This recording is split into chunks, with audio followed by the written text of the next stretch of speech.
chapitre 5. Apocalypse, chapitre 5, ou Révélation, chapitre 5.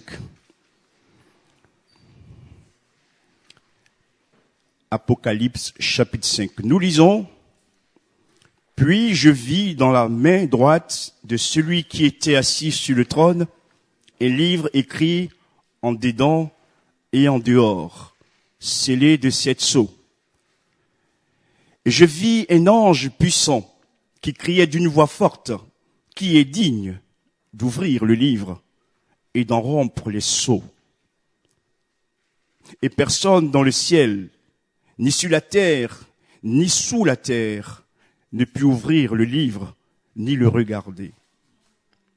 Et je pleurais beaucoup de ce que personne ne fut trouvé digne d'ouvrir le livre, ni de le regarder. Et l'un des vieillards me dit: ne pleure plus. Voici le lion de la tribu de Juda, le rejeton de David, ou le descendant de David, a vaincu pour ouvrir le livre et ses 7 sceaux. Et je vis au milieu du trône et des 4 êtres vivants, et au milieu des vieillards, un agneau qui était là comme immolé. C'était notre dernier chant, l'agneau immolé. Il avait 7 cornes et 7 yeux, qui sont les 7 esprits de Dieu envoyés par toute la terre. Il vint et il prit le livre de la main droite de celui qui était assis sur le trône. Quand il eut pris le livre, les 4 êtres vivants et les 24 vieillards se prosternèrent devant l'agneau, tenant chacun une harpe et des coupes d'or remplies de parfums qui sont les prières des saints. Et ils chantaient un cantique nouveau en disant: tu es digne de prendre le livre et d'en ouvrir les sceaux, car tu as été immolé et tu as racheté pour Dieu par ton sang des hommes de toute tribu, de toute langue, de tout peuple et de toute nation. Tu as fait d'eux un royaume et des sacrificateurs pour notre Dieu, et ils régneront sur la terre. Je regardai et j'entendis la voix de beaucoup d'anges autour du trône, et des êtres vivants, et des vieillards, et leur nombre était des myriades, on va dire des millions, et des millions, et des milliers de milliers. Ils disaient d'une voix forte: l'agneau qui a été immolé est digne de recevoir la puissance, la richesse, la sagesse, la force, l'honneur, la gloire et la louange. Et toutes les créatures qui sont dans le ciel, sur la terre, sous la terre, sur la mer, et tout ce qui s'y trouve, je les entendis qui disaient à celui qui est assis sur le trône et à l'agneau soit la louange, l'honneur, la gloire et la force au siècle des siècles. Et les 4 êtres vivants disaient Amen. Et les vieillards se prosternèrent et adorèrent Dieu. Dieu soit béni. Les titres pourraient être de ce message: l'agneau immolé, ou plus précisément, Jésus ouvre le livre scellé dans le ciel. Jean, l'un des 12 apôtres, a une vision. Et là, il voit Dieu qui tient dans sa main droite un livre, écrit en dedans et en dehors. Ça veut dire que c'est écrit des 2 côtés, ce sont des parchemins. Et ce livre est scellé de 7 sceaux. Déjà, un sceau, c'est difficile, il est question de 7 sceaux. Et il voit que les hommes qui pourraient intervenir sont totalement dépassés. Et il attend le cri d'un ange. Un ange puissant qui pose cette question: qui est digne d'ouvrir le livre et d'en rompre le sceau? C'est une question qu'il pose. Il a dit, personne ne fut trouvé digne, ni dans le ciel, ni sur la terre, ni sous la terre, pour ouvrir le livre. Et personne ne pouvait même regarder le livre. Et ce que j'aimerais dire aussi au travers de cela, c'est que quelles que soient nos bonnes actions, quelles que soient nos bonnes œuvres, aucun de nous n'est digne d'ouvrir ce livre. Et j'aimerais rappeler que nous sommes sauvés par grâce. Éphésiens chapitre 2 verset 8. Par le moyen de la foi. Et cela ne vient pas de nous, afin que personne ne se glorifie. Ce ne sont pas nos œuvres qui nous sauvent. Et c'est la raison pour laquelle nous devons être aussi indulgents, patients, vis-à-vis de certains de nos frères et sœurs. Non pas qu'il faille être complice du péché, mais nous sommes tous des pécheurs gracieux. Quelle que soit la perfection que je peux atteindre, je serai toujours un être indigne devant Dieu. Car Dieu me fait grâce. Alléluia. Et c'est la raison pour laquelle il y a des choses qui ne relèvent que de la portée ou du jugement, de la sphère de Dieu. Il n'y a que Dieu seul qui peut vraiment juger. Vous m'avez compris? Apprenons à être humbles. Humbles. Humbles. Parce que quel que soit ce que je suis, quel que soit ce que je fais, la mesure n'est pas par rapport à mon frère ni à ma sœur, elle est par rapport à Jésus. Et par rapport à Jésus, je serai toujours en dessous. Amen. Regardez-le. Dieu vivant, le Fils de Dieu. Qu'est-ce qu'il fait? Il descend dans un monde d'hommes et de femmes pécheurs pour les sauver. Alléluia. Personne ne fut trouvé digne dans le ciel, ni sur la terre, ni sous la terre. Et devant cette situation, l'apôtre Jean va pleurer, il pleure. Il va beaucoup pleurer. Pourquoi? Parce que si le livre n'est pas ouvert, tout est fermé pour chacun de nous. Il faut que le livre soit ouvert pour que Dieu envoie la vie. Il faut que le livre de vie soit ouvert pour que l'histoire des hommes continue. Alléluia. Tant que le livre est fermé, il n'y a plus d'histoire. Nous sommes comme arrêtés. Sur terre comme dans le ciel. C'est pourquoi Jean a beaucoup pleuré. Et je voudrais aussi dire ceci. Quand nous sommes dans des situations où les portes sont fermées, où nous ne pouvons rien faire nous-mêmes, frères et sœurs, je crois que l'apôtre Jean nous donne là un exemple, que nous avons un acte à poser. C'est parfois de pleurer. De pleurer quand on sait que la situation que nous traversons, on ne peut pas la changer. De pleurer quand on sait que le mal qui nous enserre, nous on ne peut rien faire contre. De pleurer pour ceux qui sont pris dans la maladie, dans les filets de ce monde, de péché. De pleurer pour demander le secours de Dieu, pour que Dieu intervienne. Jean est un homme rempli de l'esprit, mais Jean est un humain.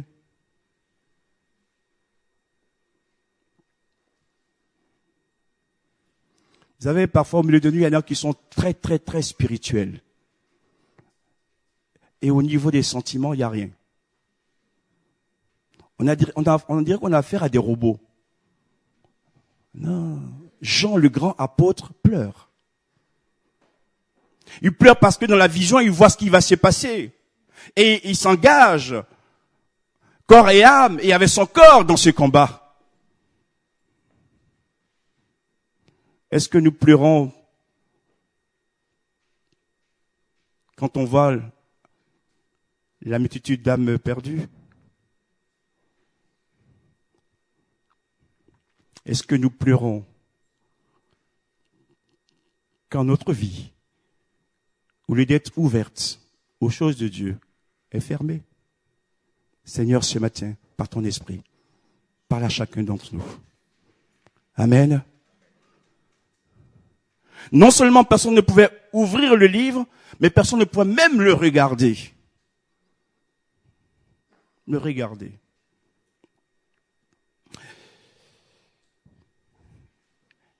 Et l'un des vieillards va s'approcher de l'apôtre Jean. Il y a 24 vieillards en tout autour du trône de Dieu. Et il va dire à l'apôtre Jean de ne plus pleurer. De ne plus pleurer. Le secours vient du ciel. Dieu envoie un ange pour dire à Jean de ne plus pleurer. Autrement dit, devant nos impossibilités, ce que nous ne pouvons pas faire nous-mêmes, Dieu, dans sa grâce, trouve toujours une solution pour nous. Et la solution vient de Dieu. Et l'ange dit à l'apôtre Jean de ne plus pleurer. Mon frère, ma sœur, quelle que soit ta situation, ton problème, ton combat, qui te dépasse, le Seigneur est celui qui peut susciter une issue à ton problème. Alléluia. Il est celui qui peut créer une dynamique pour t'apporter la victoire en son nom. Et l'ange dira à l'apôtre Jean de ne plus pleurer, comme ce matin aussi Dieu veut dire à quelques-uns d'entre nous, ne pleure plus. Parce que j'ai la solution pour toi. Alléluia. J'ai la solution pour ta vie. J'ai la solution pour ta guérison. J'ai la solution pour tes problèmes. Que Dieu soit béni. Merci Seigneur de prendre soin de nous. Et il va décrire le victorieux, le vainqueur, Jésus. Jésus est appelé le lion de la tribu de Juda. C'est un lion puissant. Le lion, nous savons, c'est le roi des animaux. Rien ne lui résiste. Et Jésus, c'est le roi à qui rien ne résiste. Amen. Il voit Jésus comme le lion et le descendant de la tribu de Juda, de David. Parce que Dieu a dit à David que son règne n'aura jamais de fin. Jésus, le roi des rois, fils de David, le lion de Juda, a été envoyé dans ce monde pour libérer les hommes. Amen. Le lion de Juda est présent dans cette salle ce matin. Et par son cri, il fait fuir nos ennemis. Et nous donne la victoire en Jésus-Christ. Dieu soit béni. Dieu soit béni. Alléluia. Seigneur, merci de nous fortifier. Merci de prendre soin de nous. Merci de nous aimer. Et merci de nous garder et protéger. Le lion de la tribu de Juda a vaincu et est le seul qui peut ouvrir le livre et rompre les 7 sceaux. Le seul. Il dira lui-même, je suis le chemin, la vérité et la vie. Nul ne vient au Père que par moi. Évangile de Jean, chapitre 14, verset 6. Jésus est le médiateur entre Dieu et les hommes. Jésus est l'agneau immolé. Jésus est le sacrifice parfait qui nous donne la paix. Jésus est celui qui sauve tous les hommes qui croient en lui. Et c'est par Jésus et en Jésus que nous recevons la vie éternelle.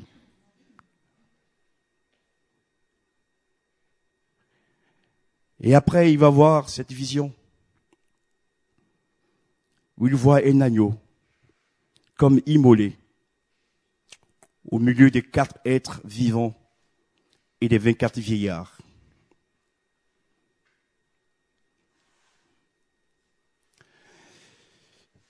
Sur terre, Jésus est venu comme un agneau qui s'est immolé.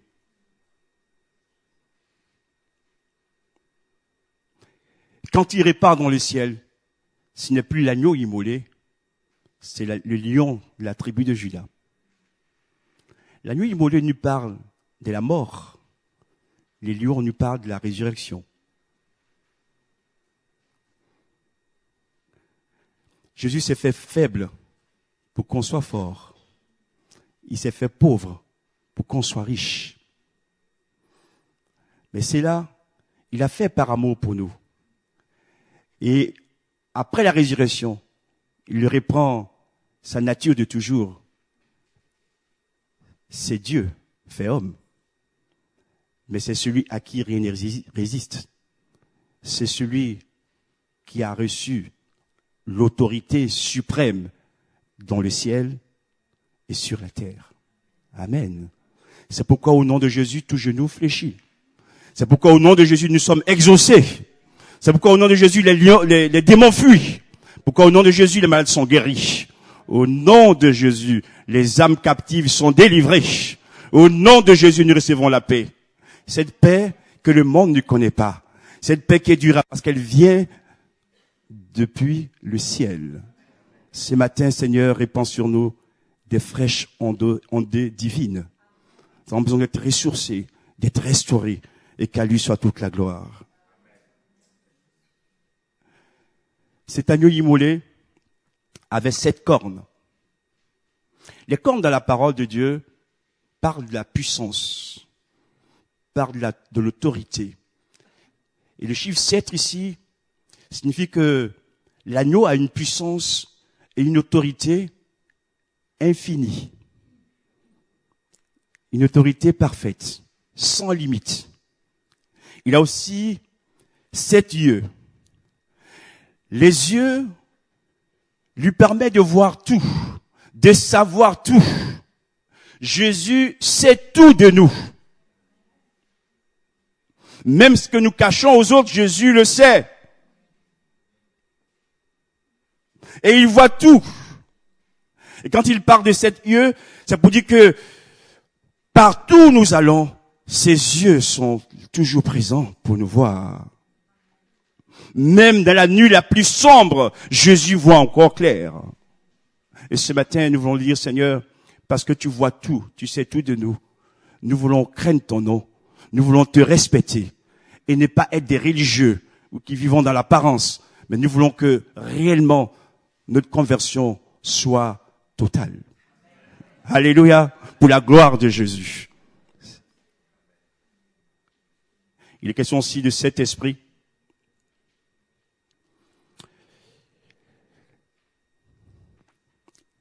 Il n'y a pas 7 esprits. Il n'y a qu'un seul esprit. Là aussi, c'est un symbole. Cet esprit pour dire que l'esprit de Dieu est un esprit parfait. Le chiffre 7 parle de perfection. Cet esprit est partout. Il est partout. Dans le monde, il y est. Dans la galaxie, il y est. L'esprit de Dieu est partout. Même quand on ne veut pas le reconnaître, Dieu est partout. Même entre nous. Vous savez, des gens qui disent, moi je ne crois pas en Dieu. Et quand il leur arrive un problème, oh mon Dieu. Ah, oh mon Dieu. Tu ne crois pas, tu dis oh mon Dieu. Dis plutôt oh mon chat. Oh mon Dieu. La Bible nous dit que Dieu a gravé dans le cœur de l'homme la pensée de l'éternité. Voilà, c'est, oh mon Dieu, on cherche le secours. Dieu existe, Dieu est là. C'est Dieu qui nous a créés. Et on ne peut pas s'en échapper. Donc, reconnaissons-le et louons son nom. Alors, je continue. L'agneau immolé, Jésus, va vers Dieu qui est assis sur le trône et prend le livre. Waouh! La solution. Jésus prend le livre. Le seul capable de s'approcher du Dieu vivant, de lui prendre le livre entre les mains et de l'ouvrir. C'est merveilleux. Merveilleux. Aucun de nous ne pouvait s'approcher de Dieu. C'était la mort. En lui, quand il s'approche, il n'y a pas de mort, il y a la vie. Et Dieu lui donne le livre. Parce que Dieu a dit, celui-ci est mon fils bien-aimé en qui j'ai mis toute mon affection. Jésus fait ou a fait tout ce que Dieu a dit.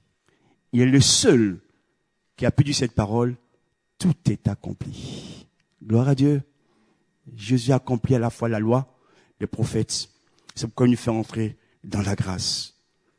Et dès qu'il prend le livre, les 4 êtres et les 24 vieillards, que font-ils? Ils se prosternent devant lui, en signe d'adoration. C'est que Jésus attend de nous aussi, frères et sœurs. C'est que nous nous prosternions devant lui. Amen. C'est vrai qu'on a des besoins. C'est vrai qu'il faut demander, qu'il faut intercéder, prier. Mais sachons aussi l'adorer, le célébrer, le louer et nous prosterner devant lui. Seigneur, tu es le seul digne d'être adoré, le seul digne d'être acclamé, le seul digne d'être honoré. Et ce matin, nous voulons aussi nous prosterner comme les anges devant toi. Reçois la gloire qui t'est due pour les siècles des siècles. Amen. Les 4 êtres et les 24 vieillards avaient entre leurs mains des harpes. Donc, en tout, il y a 28 harpes. Ils avaient aussi des coupes d'or remplies de parfums, qui sont les prières des saints. La harpe part de musique.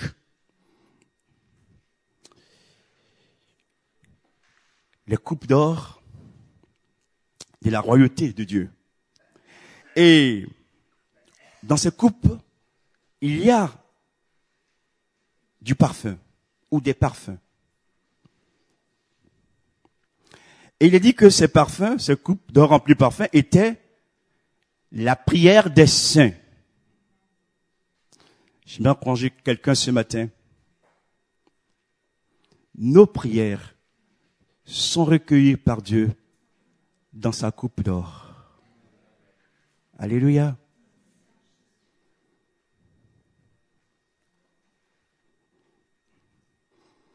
Ce sont des parfums de bonne odeur qui montent. Des fois, c'est dur quand on prie, hein. Waouh!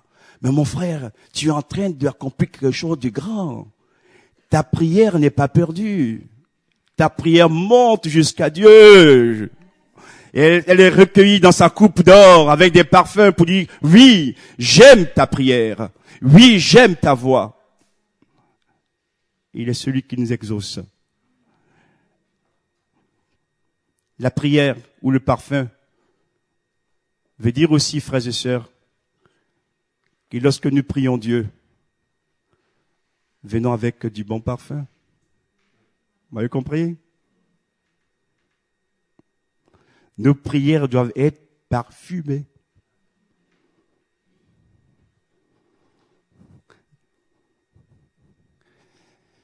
Et comme j'enseigne, je pourrais peut-être dire ceci pour aider quelques personnes. Nos prières non parfumées ne montent pas au ciel. On se comprend? Donc rectifions le tir. Dieu recueille les prières parfumées. Que l'Esprit ce matin nous enseigne et nous éclaire. Amen. Les 4 êtres vivants et les 24 vieillards avec les 28 harpes chantent un cantique nouveau. Veuillez m'excuser, on a les paroles du cantique, mais je n'ai pas la musique. Au ciel, on verra. On peut toujours adapter sur cette terre. Ces cantiques, il est appelé nouveau. Ça veut dire quoi aussi? Que Dieu aime nos chants. Mais il aime aussi nos nouveaux chants. On se comprend? Alléluia. Vous savez, certains, je le dis avec beaucoup de tact, sont toujours dans les anciens chants.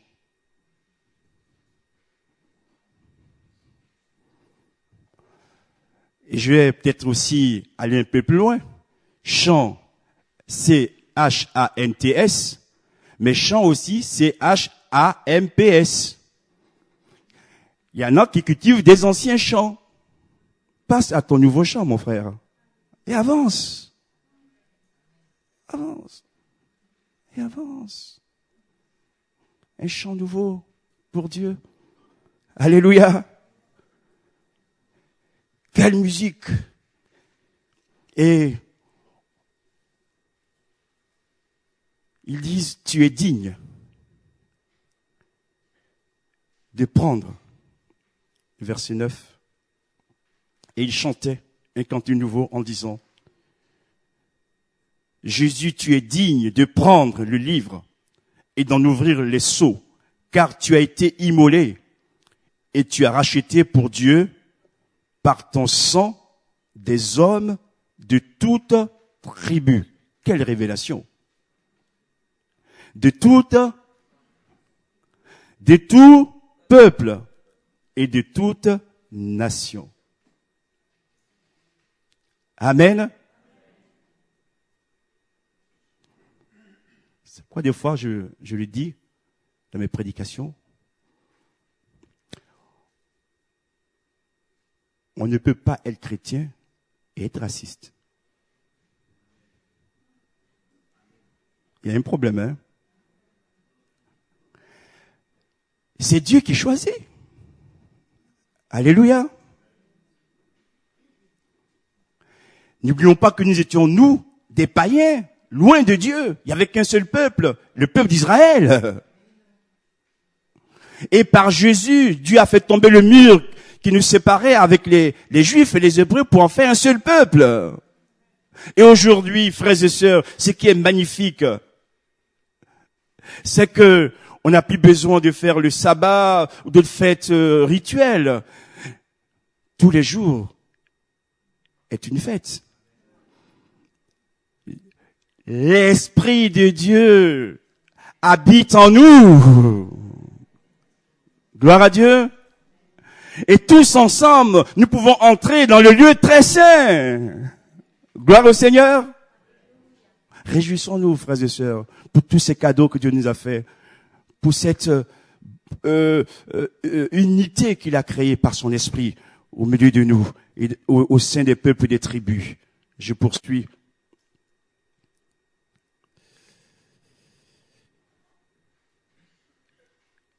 Tu as fait d'eux, je lis dans une autre version,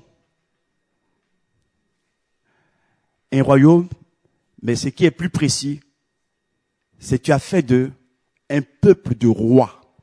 Waouh! Dieu nous a fait rois. Chacun. Ma sœur, tu es une reine. Alléluia! Mon frère, tu es un roi. Tu es la reine établie par Dieu, roi établi par Dieu. Et ce que Dieu établit dure toujours. Ne nous laissons pas entraîner par les séductions de ce monde, qui sont des choses éphémères. Mais laissons-nous établir par Dieu, qui connaît toutes choses nous concernant. Et ils régneront. Il dit, excusez-moi, aussi des sacrificateurs, ça dit des prêtres, pour Dieu. Et ils régneront sur la terre. Est-ce que vous savez que lorsque Jésus reviendra pour la deuxième fois, parce qu'il revient une première fois, que j'explique. Des fois, ce qui est clair pour nous n'est pas forcément clair pour vous. Il revient une première fois dans les airs, où les morts en Christ ressusciteront premièrement, et nous les vivants, nous serons transformés, et nous irons ensemble dans les airs à la rencontre du Seigneur. Il reviendra une deuxième fois, où il posera les pieds sur les monts des Oliviers. Un ami m'a dit que il y a quelques chrétiens, je ne dis pas de quel pays, parce que Jésus va revenir sur les monts des Oliviers, qui sont en train d'acheter des maisons en face du mont des Oliviers. Mais nous, on sera déjà partis. Hein. C'est la deuxième phase, on est déjà partis. Voilà.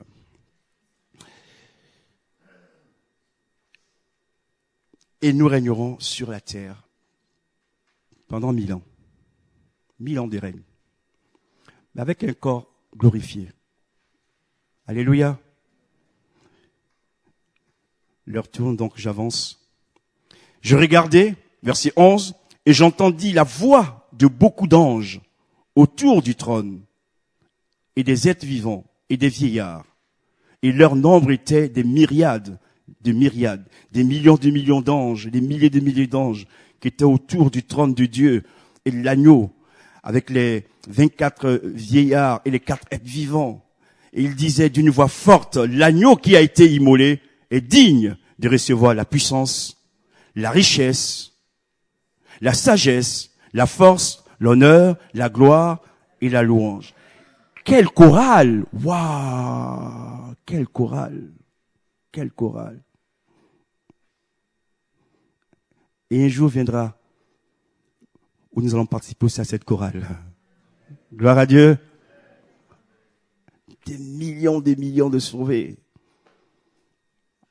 Acclamant le Seigneur, louant le Seigneur. Oh là là là là là. Ça dépasse les arènes de Dax. Et je poursuis.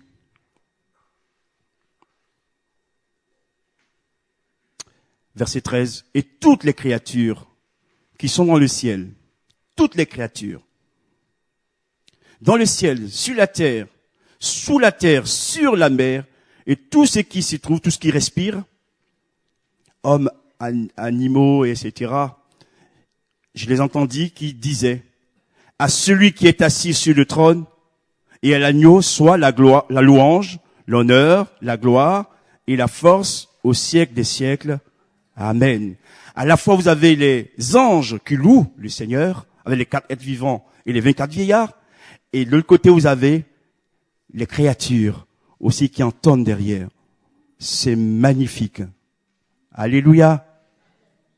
Vous voyez ce que la parole de Dieu veut nous enseigner, frères et sœurs? On est parti sur le fait que personne ne pouvait ouvrir le livre, où Jean a beaucoup pleuré. Mais cette histoire se finit comment? Dans l'apothéose. Comme souvent nos histoires, elles commencent mal. On pleure. Progressivement, Dieu intervient lui-même et nous fait entrer dans la joie. Nos vies, nos combats, nos luttes doivent se terminer dans le champ. Gloire à Dieu.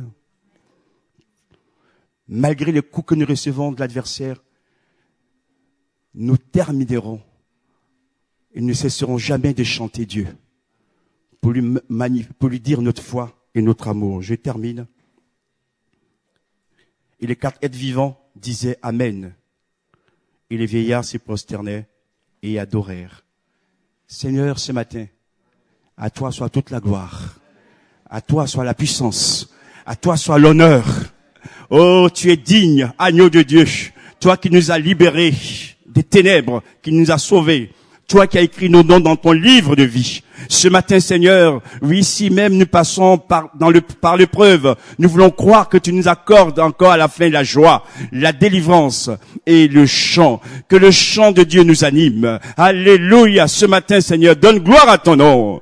Oh, souffle sur nos vies. Esprit de Dieu, Esprit de Jésus, ranime le faible. Viens guérir, Seigneur. Là où il n'y a plus de joie depuis des années, communique la joie, Seigneur. Au nom de Jésus. Alléluia. Gloire à Dieu. Merci, Seigneur. Amen.